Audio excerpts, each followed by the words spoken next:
Hi friends, welcome back to my channel. ഇന്നത്തെ നമ്മുടെ recipe വറ്റിച്ചെടുത്തിട്ടുള്ള beef കറിയാണ്. അടിപൊളി ടേസ്റ്റ് തന്നെയാണ്. എല്ലാവരും സ്കിപ്പ് ചെയ്യാതെ തന്നെ കണ്ടുനോക്കുക. ചാനൽ ഇതുവരെ സബ്സ്ക്രൈബ് ചെയ്യാത്തവരാണെങ്കിൽ പെട്ടെന്ന് തന്നെ ഒന്ന് സബ്സ്ക്രൈബ് ചെയ്യാം കേട്ടോ.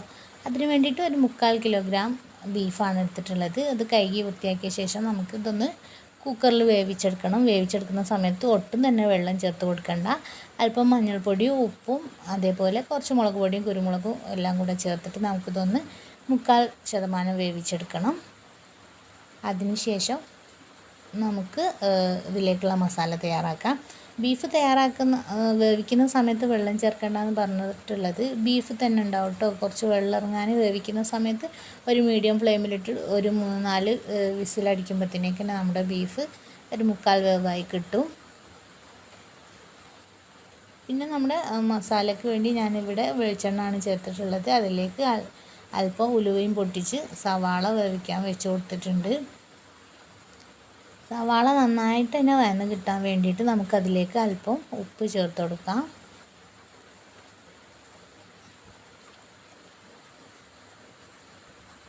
നല്ല രീതിക്ക് തന്നെ ഇത് വഴന്ന് കിട്ടുന്നവരെ നമുക്ക് വഴറ്റിയെടുക്കാം. പിന്നീട് അതിലേക്ക് ചേർത്ത് കൊടുക്കുന്നത് 1 ടീസ്പൂണ് ഇഞ്ചിയുടെ പേസ്റ്റും വെളുത്തുള്ളിയുടെ പേസ്റ്റും അതേപോലെ പച്ചമുളക് ചതച്ചെടുത്തതുമാണ്. അതുകൂടെ സവാളയുടെ കൂടെ മിക്സ് ആക്കിയിട്ടെടുക്കുക. അതിൻ്റെ പച്ചക്കുത്തൽ മാറുന്നവരെ നന്നായിട്ട് തന്നെ ഒന്ന് വഴറ്റിയെടുക്കുക.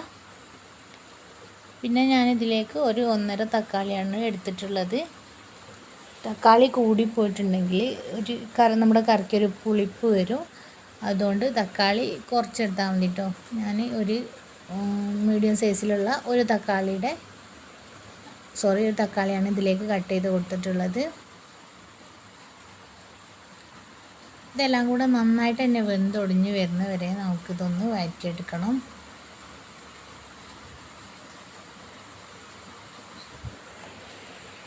പിന്നെ അല്പം കറിവേപ്പും ചേർത്തിട്ട് നന്നായിട്ട് തന്നെ മിക്സ് ചെയ്തെടുക്കുന്നുണ്ട്.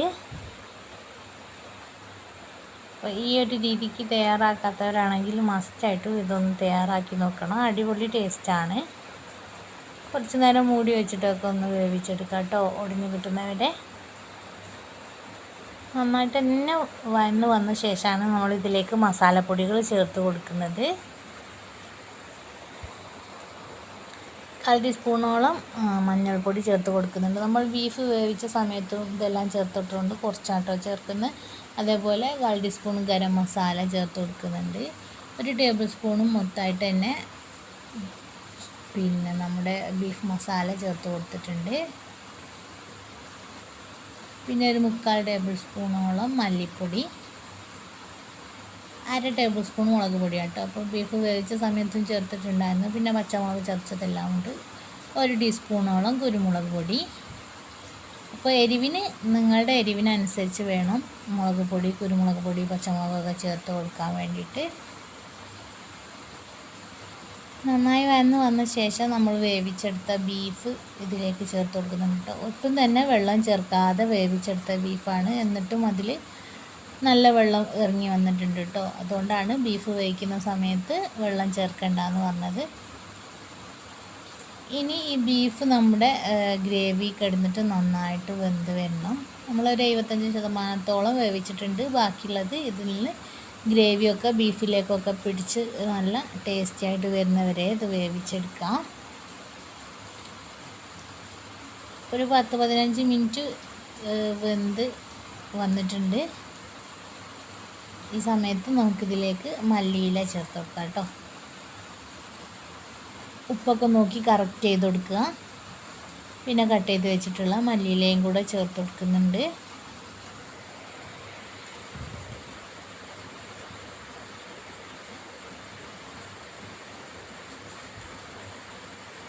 അപ്പോൾ ബീഫ് നന്നായിട്ട് കുക്കായി വരുന്നവരെ നമുക്ക് ഇതൊന്ന് വേവിച്ചെടുക്കണം കേട്ടോ. അപ്പോൾ നമ്മുടെ അടിപൊളി ബീഫ് വറ്റിച്ച കറി ഇവിടെ തയ്യാറായിട്ടുണ്ട്. എല്ലാവരും ട്രൈ ചെയ്ത് നോക്കുക. അടിപൊളി ടേസ്റ്റാണ്. അപ്പോൾ നമ്മുടെ വീഡിയോ ഇഷ്ടപ്പെട്ടിട്ടുണ്ടെങ്കിൽ പെട്ടെന്ന് തന്നെ ലൈക്ക് തരിക. അതേപോലെ നിങ്ങളുടെ അഭിപ്രായങ്ങൾ കമൻറ്റ് ബോക്സിലൂടെ അറിയിക്കുക. ഒന്നുകൂടെ ഓർമ്മപ്പെടുത്താണ്, സബ്സ്ക്രൈബ് ചെയ്യാത്തവരാണെങ്കിൽ സബ്സ്ക്രൈബ് ചെയ്തൊന്ന് സപ്പോർട്ടാക്കണേ.